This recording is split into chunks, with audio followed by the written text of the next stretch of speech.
20 сентября уважаемый президент провел по цифровой системе расширенное заседание Кабинета министров.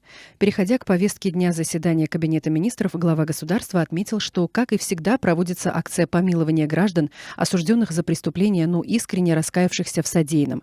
И мы продолжаем осуществлять такие благородные мероприятия, как освобождение их от наказания. В связи с этим уважаемый президент предоставил слово секретарю Государственного совета безопасности, министру обороны, председателю комиссии по подготовке предложений по вопросам гражданства и помилования при президенте Туркменистана Гундогдыеву, который доложил о результатах проделанной работы комиссии по помилованию во знаменование 33-летия годовщины священной независимости граждан, совершивших преступления.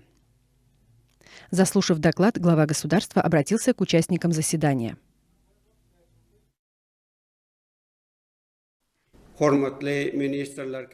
Уважаемые члены Кабинета министров, сейчас, придерживаясь благородной традиции, подписываю указ о помиловании 736 осужденных граждан страны по случаю Дня независимости страны.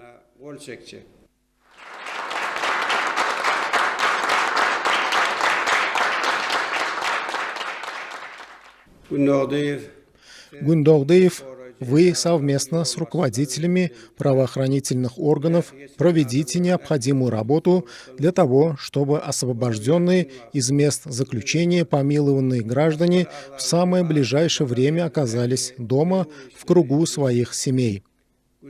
Освобожденным гражданам желаю усердно трудиться, искренне служить Родине и жить честным трудом.